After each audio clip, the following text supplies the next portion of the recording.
Alrighty, so excited for another episode, and I have a special guest here, Mr. Steve, and we are going to be talking about what it looks like to scale, what he did to scale his what once was just a holiday lights business to now a year-round. What's the technical term for like the year-round lighting business? We call it like permanent or like permanent color changing. Accent lighting is like a lot of it. Permanent color changing accent lighting Yeah, or business like year-round, baby. yeah. So like on our truck branding, it says like smart track lighting, and then there's like a picture of a roof with the lights. But like it's funny. There's a lot of different ways to describe it, but the only thing that matters is like what sticks in people's heads when they see branding. So that's what Yeah, we're I doing. love it. So Yeah. so that is what we're going to be diving into today, and as always, talking about what it looks like to, grow, scale a business up to, going over $1 million plus a year, trials and, lessons that Steve has learned in his business. And thanks for coming on, and excited to have a conversation. But before we go into some of the questions, I'd love to have you share a little bit with everyone, kind of your background, how that business initially started, maybe some of the metrics you're fine sharing as far as like, okay, we built it to like this many team members, kind of revenue, and then, switching from that holiday lights model to the year-round lighting model that you're doing today. Yeah, dude, absolutely. So yeah, I had a different route getting into home services than most people. So when I graduated school, I went to GCU right here in Phoenix. I'm actually representing right now. When I graduated from there, I went right into a sales bro job. Like I was selling door to door logistics in freight parks, like for a third party logistics company. Like I'm Yeah. talking like pull up your car at 8 a.m. to like the air park freight spots by the airport and just walk door to door to the warehouses trying to sell like a third party logistics software. And so I did that for like 2.5 years, had a lot of success in that, but like success in a door to door sales world is just literally about pounding doors. Like it wasn't like I was a good skilled salesperson, it was just volume. And so I did that for about 2 years, was pretty successful in that, like thought that was going to be like what I want to do forever. So I was like the number one sales rep in the nation there. And I don't say that to brag. I say that because what happened to me with that was what every company's worst idea they can do with their top performer is what they did to me was they turned me into a manager. And so I was the top sales rep. So I was the top sales rep in the nation. They're like, oh, he's good at sales. Let's throw him in a manager role. But I was 23 years old or 22 years old when they did that. And I crashed and burned as a manager. Like hated managing people. I was super insecure. I wanted everybody to like me, like more than anything else. And so I ended up leaving that company and I went and sold for Paycom, which is like the human capital management payroll software in their mid-market division. So it's like a much more complex sale. That's where I actually learned like a little bit more on like how to technically sell. And then COVID hit, and what happened was they were making me pound the phones during COVID, like 150 to 300 dials a day, and I was calling CFOs of these companies that just laid off like 300 people. Remember, this was 2020 COVID, where like everyone was scared of it. Yeah. And so I would be hammering the phones with these guys, and they'd be like, "Read the room, dude. Like, what are you talking about? Like, you want us to switch payroll providers? It's March 2020." And so I ended up like going on Reddit during that because I was like, I got to get out of this. This isn't ending anytime soon. And I went on Reddit under Sweaty Startup, and I found like I just went up like I looked up like cool ways to make money, and I found like everything that every biz op on the internet was. It was remote cleaning, it was junk removal, it was all these other things. Then I saw Christmas lights. And by the time I really started looking at it, it was about like September maybe when I was like really ready to make the switch.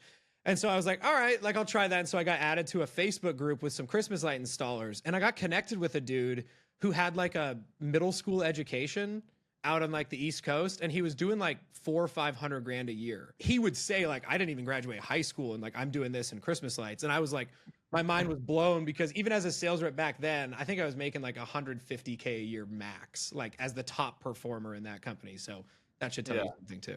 I ended up getting on the phone with this guy, and he just gave me like the nuke codes for free. Just classic, like successful guy in his 40s, 50s who just wanted to give back to a dude who was hungry. He just gave me like the entire model for free. And so I went into it thinking like, oh, we just go buy lights at Home Depot and you just hang them up on people's houses and businesses, and that's that. And he gave me like the actual model on how you make money is you buy this commercial grade product, You custom fit it to like upper, like high net worth neighborhoods, roofs. You do like the white glove approach because like everybody does the like handyman style Christmas lights. Very few people did it that way. And so that's the model I built in 2020. And so it was pretty wild because like I had no entrepreneurial background, but I did do sales. And so that part was like a little bit easier, is like selling the high ticket residential came easier to me. It was the operations and managing the business that I was really bad at, which is why I say like my route to the home services world was pretty much the opposite of most other people, which is like most other people work in home services in one way or another and then spin off their own thing. I came from like almost tech in a way and then had to learn like the operations of home service, which is like completely different, if that makes sense. So that was 2020. And then fast forward to now, we've been in business for 5 years, almost went bankrupt twice, but now we like understand what we're doing now. And so that brings us to today, which now we have Valley Christmas Lights, which is the temporary business. We just spun off the permanent lighting brand for year-round lighting. And then I had a junk removal business that I used to just keep the leadership positions busy for Christmas year round, like the main installers and all that. And then I have the home service accelerator, which is, we can talk about that a little bit later.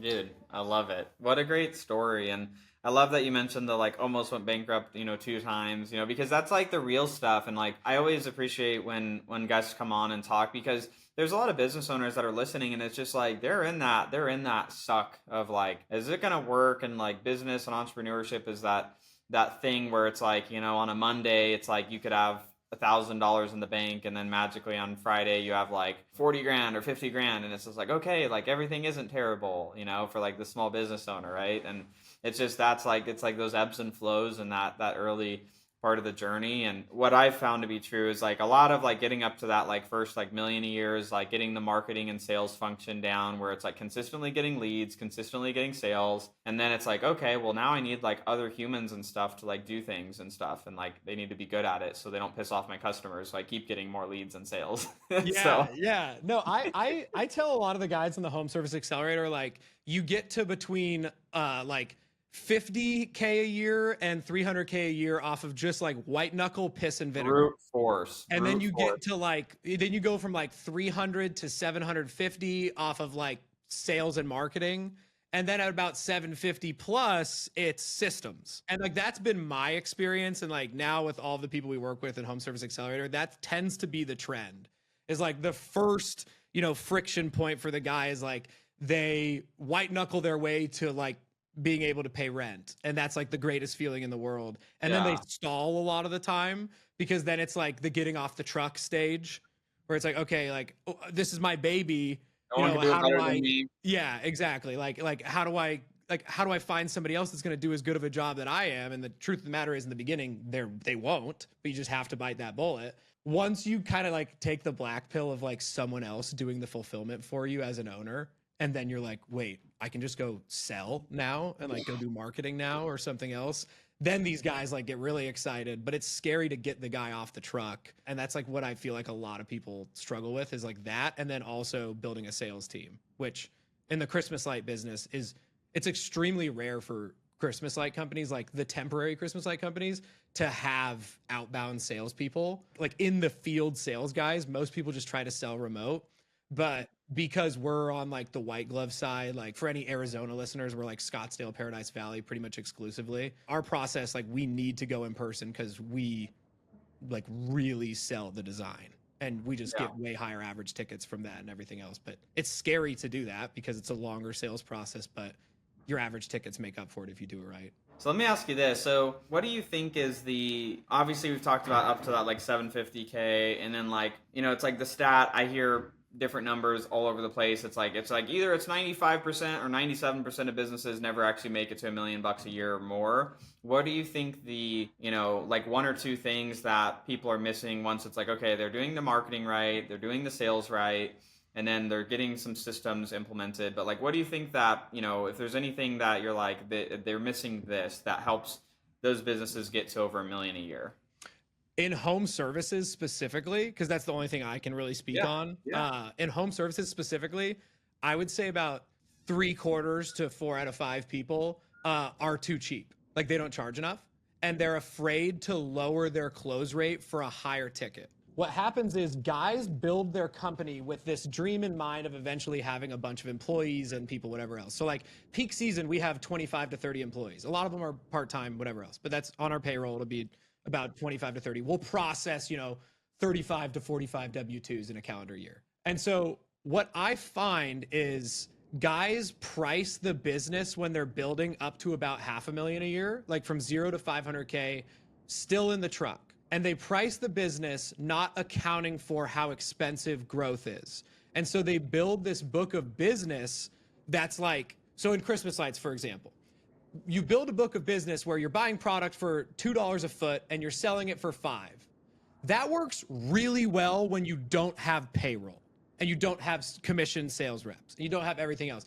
The second you add those in, that entire book of business you built when you try to hire and scale and get these systems and everything else becomes a lot less profitable. And so it's like, I tell these guys that are like, oh, a guy will come in and he'll be like, yeah, I'm doing 300K a year and I'm at, 30% margins. And I'm like, well, that's your problem, is because the second you bring on employees, payroll, workman's comp, commercial vehicle insurance, like all of that stuff, your 30% margin is now 5 to 10 in some cases, like really bad. And then it's like, if you're doing less than $1 million a year and you're not doing 30% or more, like there's a problem there, like deep problem.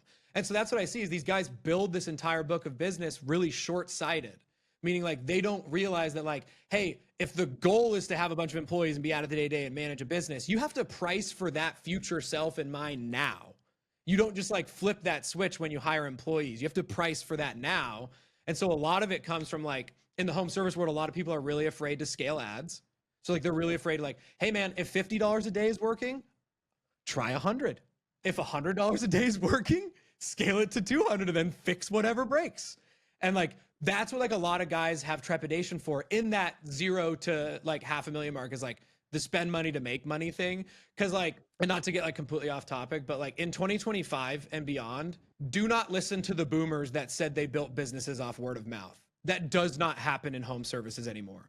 Like I used to take advice from these guys that are like in their 50s and 60s that were still on the truck. They'd be like, oh, ads? Yeah, I built the entire business off word of mouth. Just do good work and the work will come. And I'm like, dude, no. In 2025, with like the way Google works now, with the way all of these influencers are making YouTube videos now, where like home services is like kind of the new hot trend, because like, obviously, why wouldn't it be? You're not going to get financial freedom in a 9-to-5 in most cases anymore. So people look for alternative things.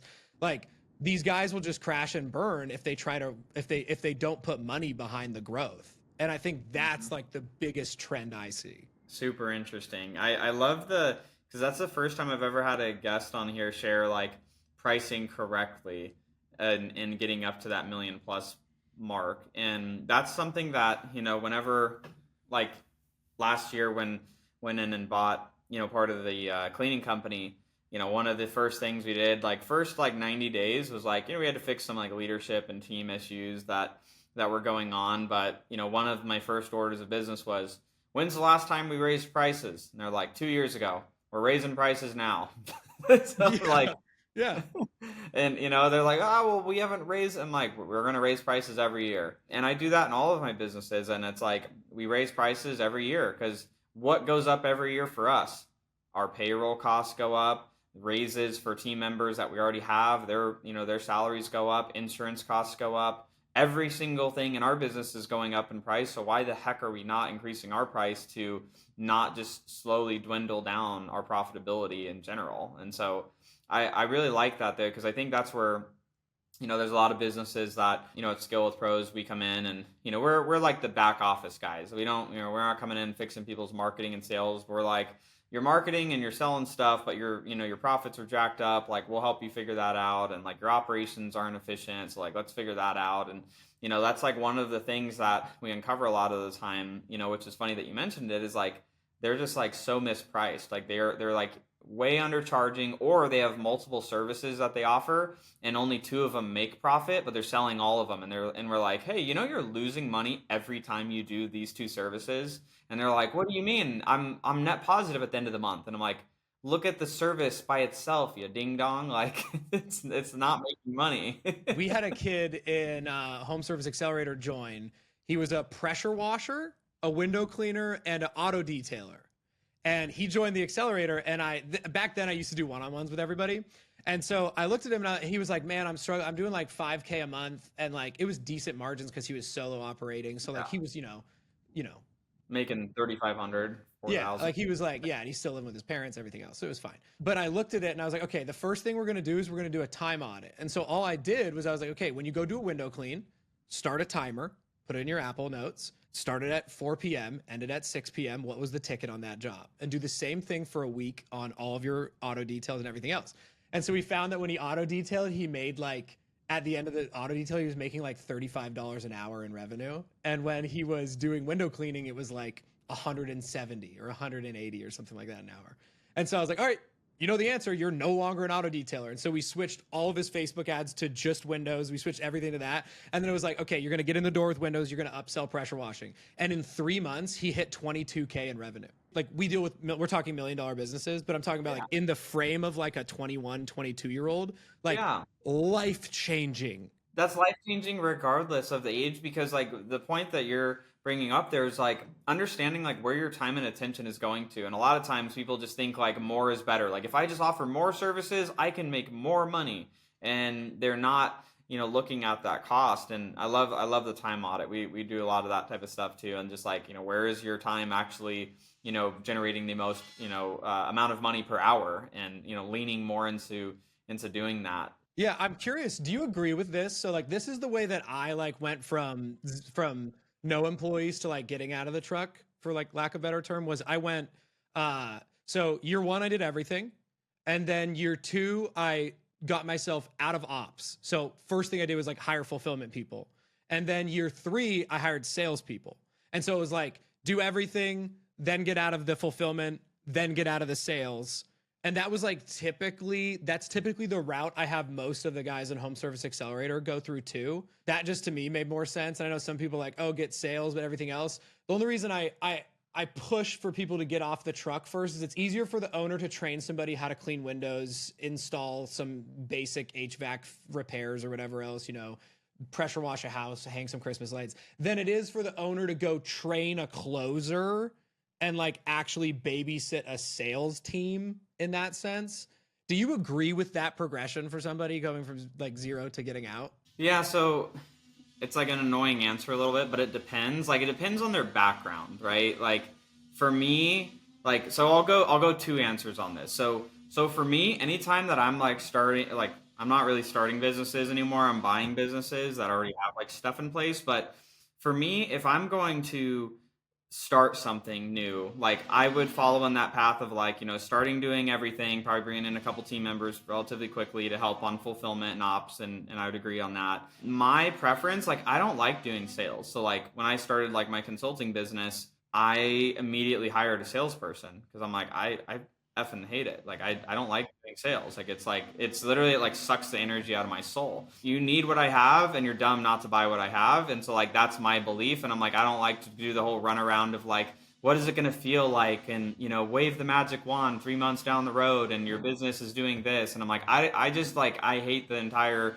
sales process of that. I understand what it requires, but I'd rather just hire people that get energy from it. So the way I would answer it is like any business I would be starting, I will do some of the fulfillment and hire sales, but I also know how to train salespeople and manage people and like do that part of the process. I go the route of like whatever you hate the most is like the thing to get off of your plate. But if we're going and like we're like cleaning slate and it's like, okay, someone's starting and they don't have any strong good background in any of the areas and they're like starting from nothing, I think it's like do everything. Then what are the things that you're best at and give you the most energy, and the things that you hate at that you hate doing, and then figuring out how to backfill for those. Because I believe when people are focusing on the work that they enjoy most in the business, and if they can hire people to do the things that they hate, they're going to enjoy it more and they're going to be more successful. That's kind of the path that I take on it, is like where you're going to actually want to spend your time. Because like if I'm doing something that I hate every day, like I'm not even going to be that effective with it because I just hate doing it.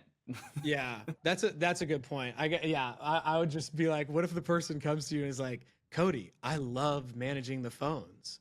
It's my favorite thing. I just love being the inbound phone guy. You're like, dude, Then, that's like then, then I break out the activity inventory audit and we look at dollar per hour and we talk about how much money they want to make a year. And then it's like, well, how valuable is that skill of doing that? And what is that hourly thing worth? Well, that's a $10 an hour thing. You say you want to make a million a year, that's $500 an hour. So we have to go do things that are higher dollar value things. So when I do like activity audits with like, clients, for example, like we have like the list of all the activities, then we have like what's the average like dollar that we would probably pay someone in the marketplace to do that thing, and then we have next to that is like gives energy or takes energy. So like there's a little bit of a balance there with like where they want to go. Like if they're saying they want to again make that $500 an hour, a million a year net income, and they get energy from doing low level tasks, it's just the hard conversation of, well, like, yeah, you like doing it, but like what do you like more? Do you like doing your own bookkeeping more, or do you like the idea of making $500 an hour and having a team do the stuff for you and you being able to go on trips with your family? It's like trade-offs in it in a way too.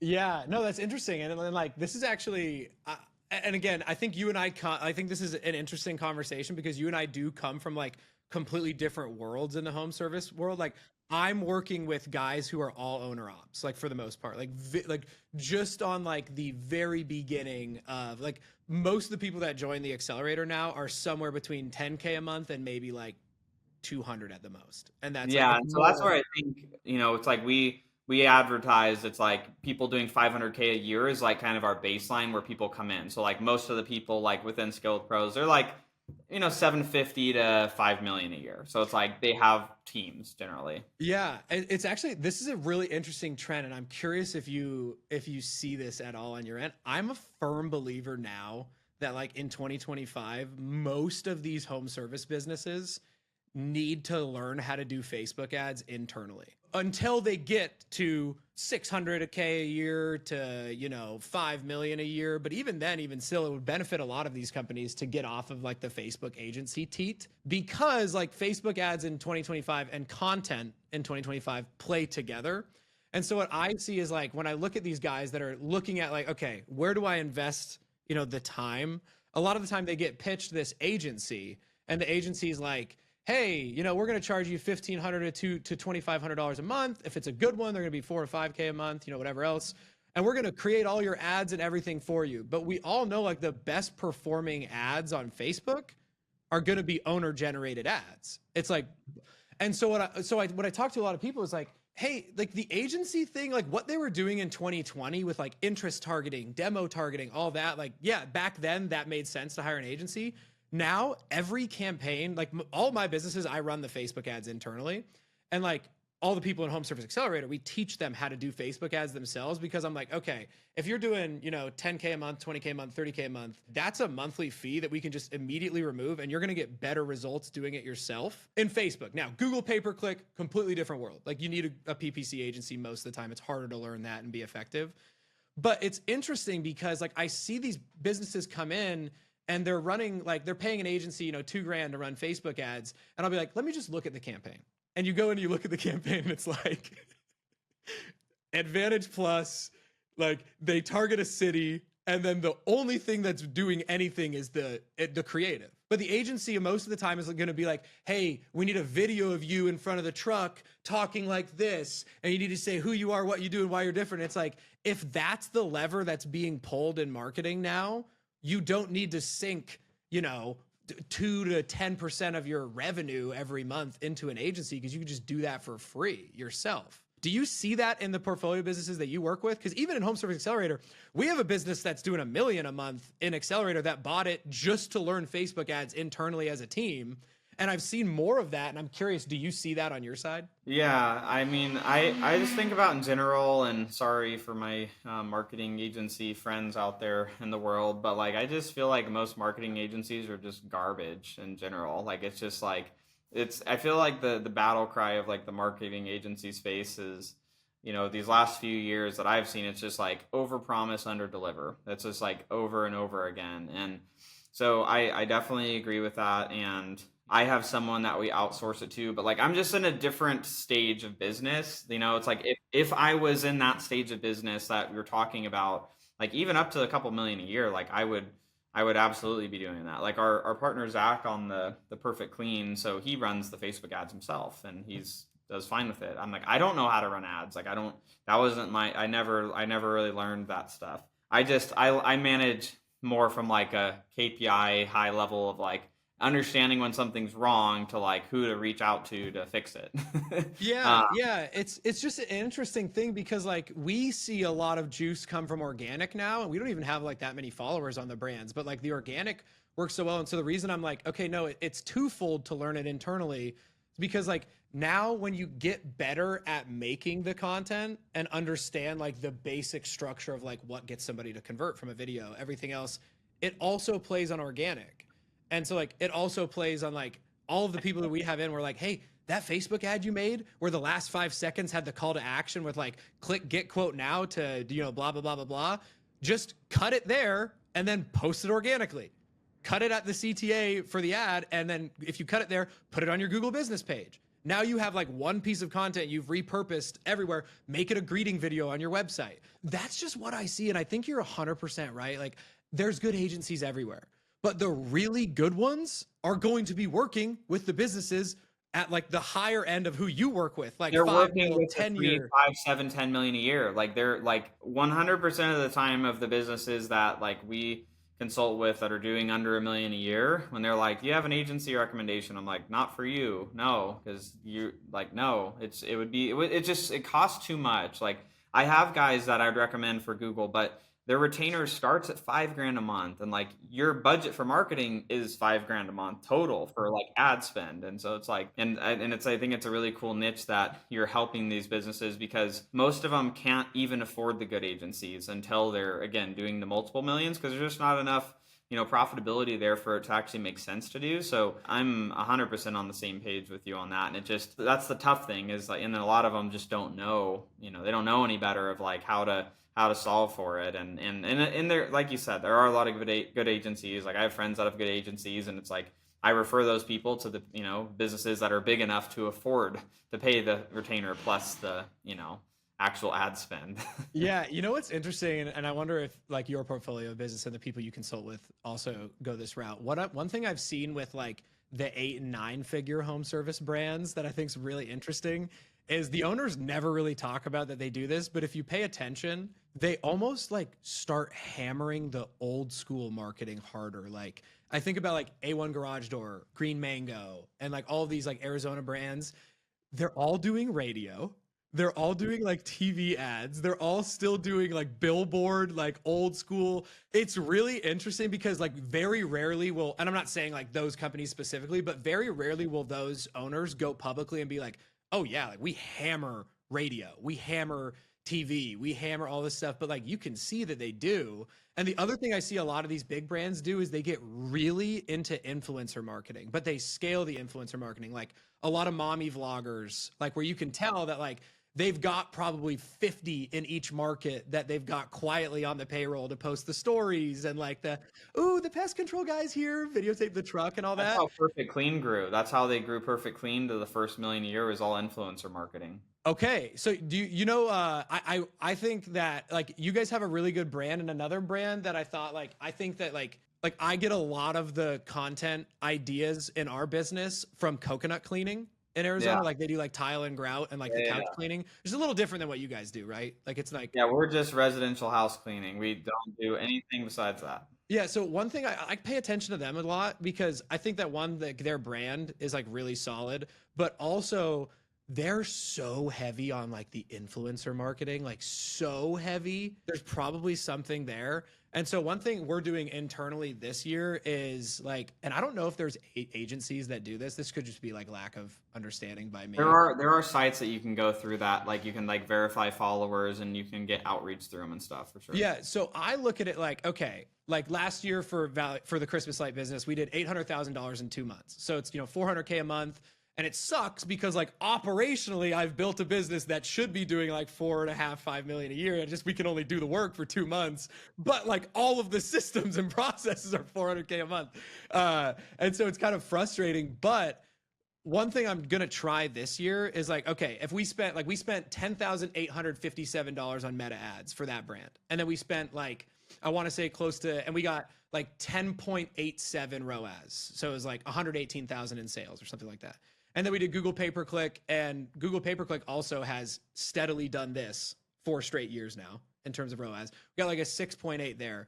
And so I'm like, okay, realistically, if I go get 20 mommy vloggers in Scottsdale and I say like, okay, I've got $6,000 to spend across these mommy vloggers, and just like, most you don't even need to spend the money. You just do it for free for them. yeah, but like, it honestly would be easier for us to just park cash than like do the fulfillment for them, because we have such a time, like a small time slot to make money, that like doing the stuff for free while we could go, because our average ticket's $3,800, and like the way our model works is like 40 something days a month, 40 something install days, like 45 install days, give or take a few, you know, whatever else. We do some jobs in September, but it's like, that's pretty much the basic. We just say like, hey, 3 trucks, we need to do 15,000 a day.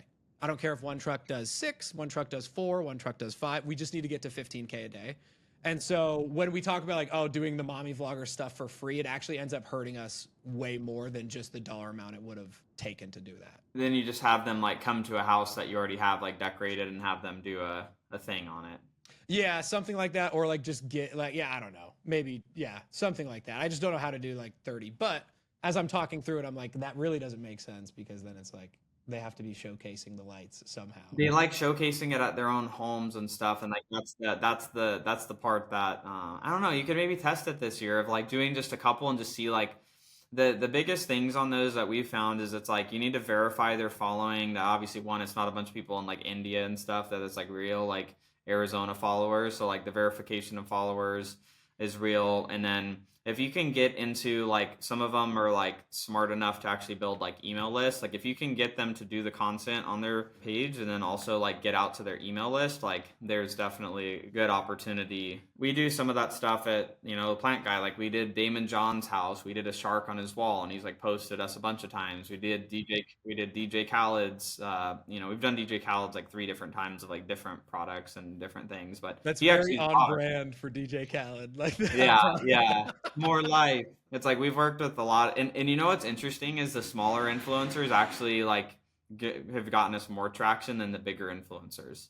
It's like the bigger influencers, it's like it's almost like out of reach, but versus like those micro influencers, like the 10 to 50K follower, like local, super local influencers get you way better results than the like massive ones. Yeah, that's what I noticed, because like when I started like having my team compile a list of Arizona influencers, and then they started bringing me some of them, and it was like contestants from The Bachelor's wife and stuff like that. And I'm like, no, like that following is going to be nationwide, even though they live in Arizona. Like that's not going to be impactful. You want the mommy blogger that like reviews the local coffee shops and like, you know, does like the thing of like, here's how to like get your kid to sleep through the night, local easy moms, and like this and that, you know, just like these weird little things like that.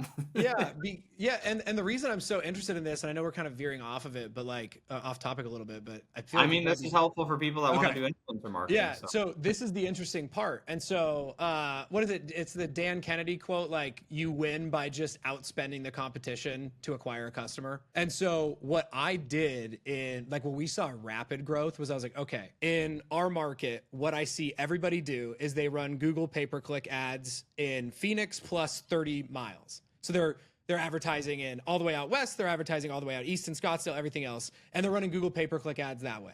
And so like I'm like, okay, if that's what everybody else is doing, but I know that if we grab 100 quotes and we get them all in Scottsdale or all in Paradise Valley or all in these high net worth areas, we're going to close way higher, we're going to have a higher average ticket and whatever else. And so what I did, I ran all of my ads just in Scottsdale, Paradise Valley, and like a few high earning zip codes only, and gave Google a budget of like $1,500 a day, and it never hits it ever. But I'm like, okay, if you want to compete with me in these markets, like good luck, because Google's going to try to spend my budget like as hard as they can, because I'm telling Google like, hey, I got this bandwidth. And so we have like, we show up in like 98% of searches or something in those cities.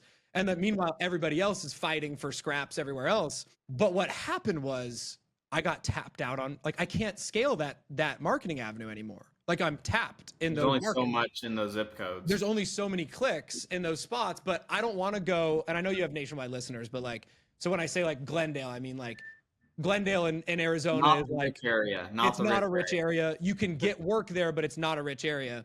And so I'm like, well, I don't want to do that because now my sales guys' dash time is going to be way higher. My operations team's drive time is going to be way higher. It's going to be way harder for us to hit our daily revenue goals.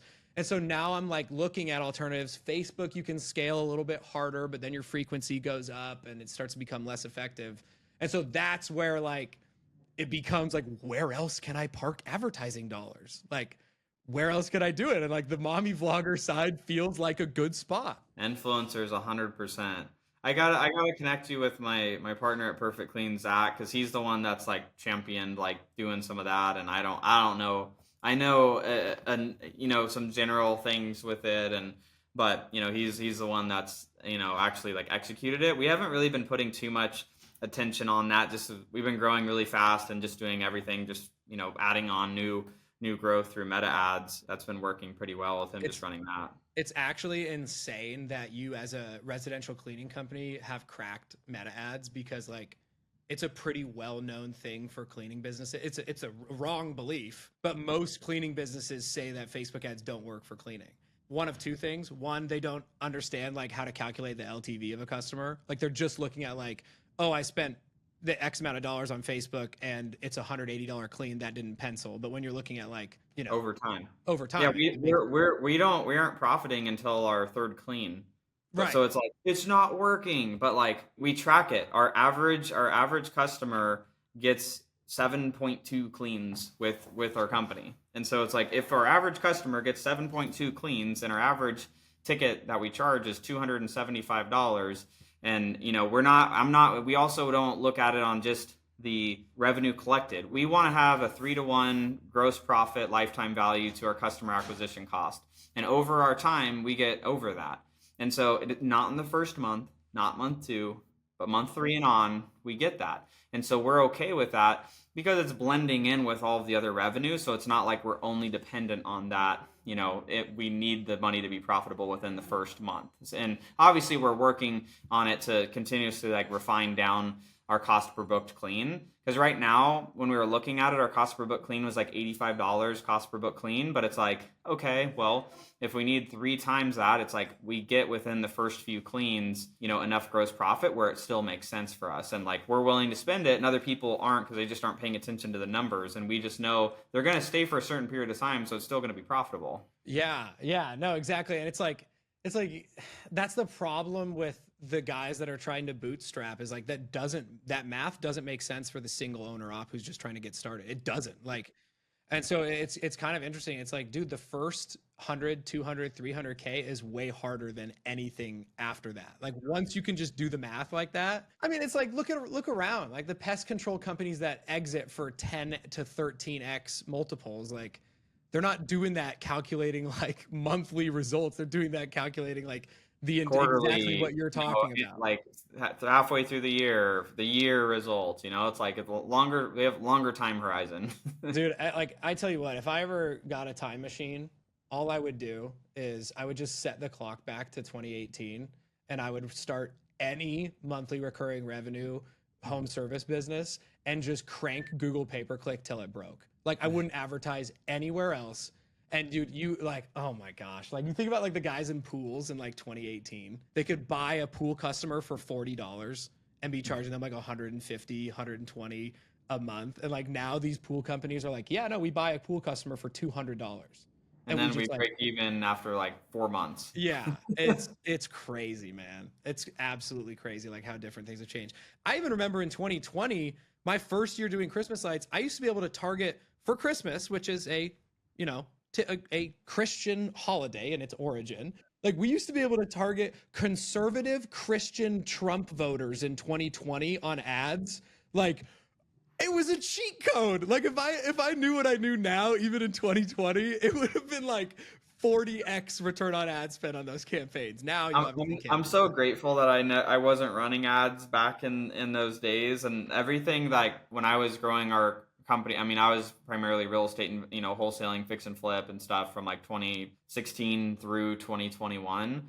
So like I wasn't doing any like meta ads, I wasn't doing Google ads, And so I didn't know, like, people talk about the good old days of those, sources. And I'm like, I don't have that context. So, like, I don't feel that, thankfully, because I'm like, yeah, I just, we started doing ads within the last couple of years. And so it's like the way that we grew is just, in the real estate side was like, we had cold callers. I had, cold callers doing outreach. And, that was our main way of growing. And then, through our agency virtual assistant company, like, we grew it all through affiliates. Like, we didn't do ads. We just affiliate marketing was our way to grow. And so the ad world has been newer to me over the last couple years. And Yeah, it's also like, and for anyone listening, like that might be running ads themselves, the one thing Facebook's like kind of deceiving about now in targeting is there's still an option to target high income earners, like 5 to 10%, whatever else, and it says like high income.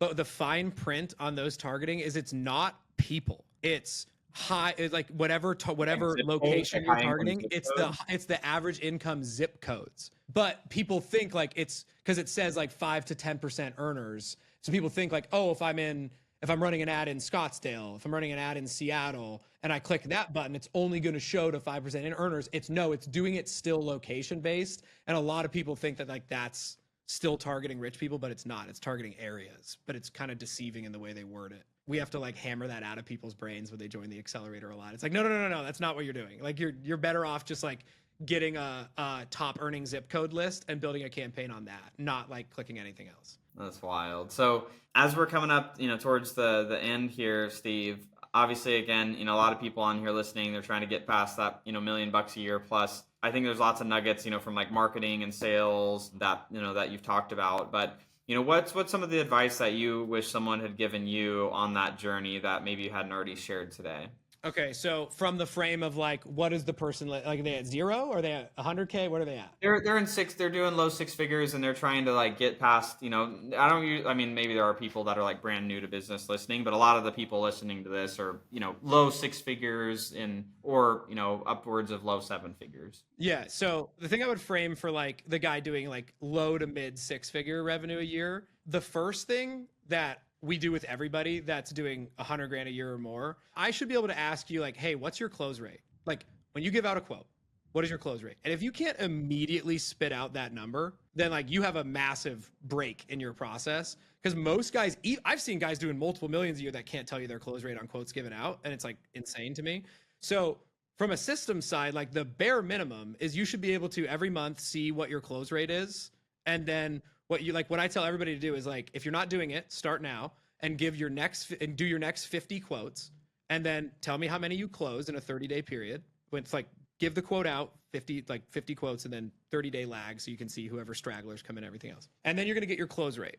And then what you're going to do with your next 50 is raise your price by 5% across the board and calculate the close rate again. Did it go down? The answer is it won't for 99% of businesses. So you do the next 50 that way, and you're going to calculate your close rate again. And then you'll do another 50, raise it by 5% again. And most of these businesses are 10, 15, 20% too cheap. And what people don't understand is like there's no bigger lever you can pull in the business to completely transform the profitability than just raising price. There's no operational lag to raising price. There's nothing else. And so all of these guys that are doing like 100K to 500K are probably just that away from being so much more profitable that they can actually make bigger moves. Like by bigger moves, I mean like, okay, I can test closers now because I'm making an extra 10K a month. I can go try to train closers. I can go do everything else. Because that's the thing is most of these guys know what to do. They just don't have the bandwidth or extra cash sitting around in the business to even attempt to try it. That's number one. And then number two is like, if you look at all of your, and I'm a sales and marketing guy. So like, I know you're an operations guy, so I'm going to always veer back to sales and marketing. I'm sorry.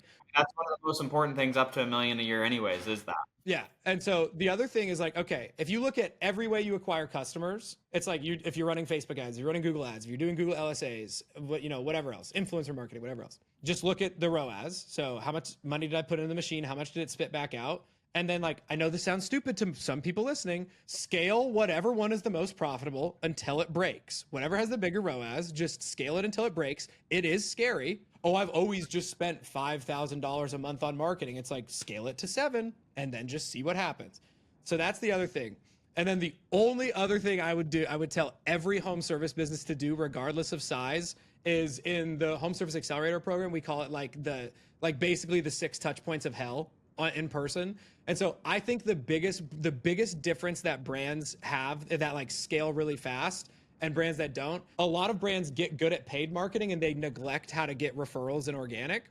And so what we do is when the trucks get on site, every single time you pull up for a quote or a job, the 6 things need to happen.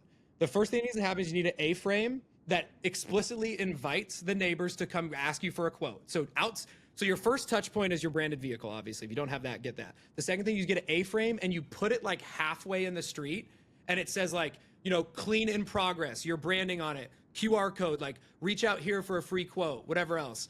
And it's like you put it halfway between like the butt of the truck or car and in the road. And it's meant to look like a safety thing. But what we're actually trying to do is get the neighbors to slow down traffic and scan that QR.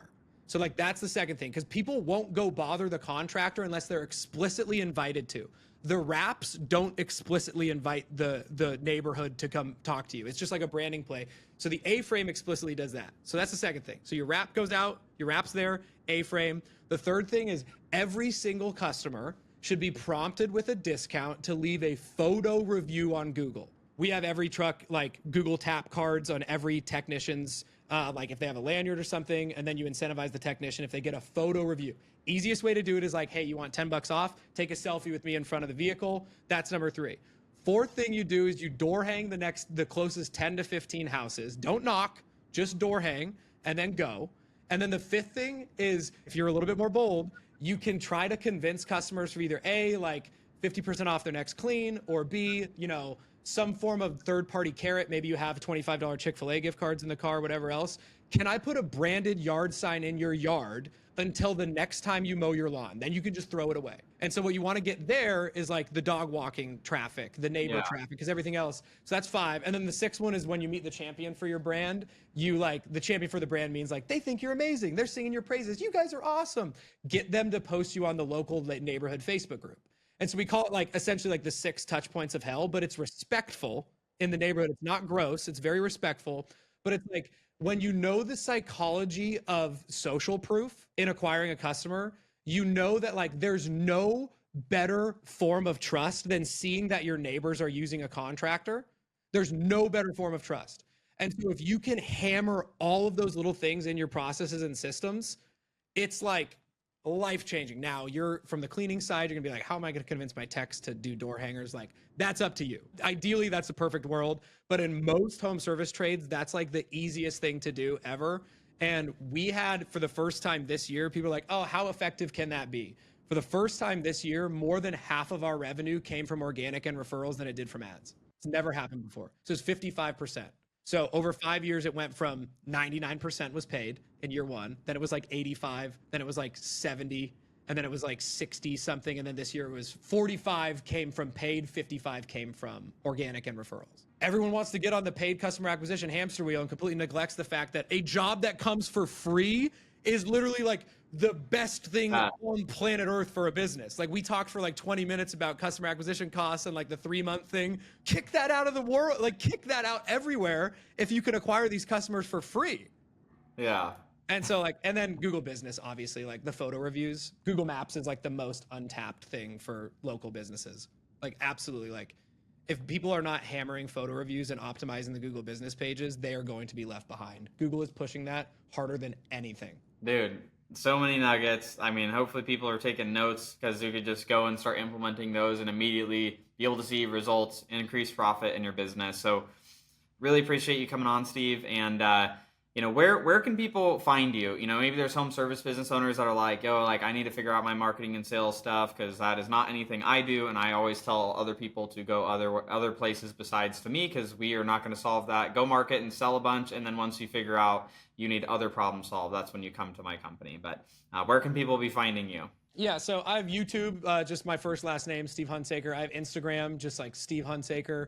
And basically like what the Home Service Accelerator is like basically we come into people's businesses that are doing typically $3 million a year or less. Like that's probably a fair assessment. And we teach their teams how to run Facebook ads themselves. Like we'll do it with them on a recorded call and then teach their staff how to do it. We teach them how to make creative. We optimize all their Google Business pages. Then we like all the things we talked about in here, like templates and everything for that. And we essentially like build my business in a box that we got to 400K a month at the same process, just in these businesses. So like in the last 12 months, we've probably had, I think it's like 260 something home service businesses come into that program.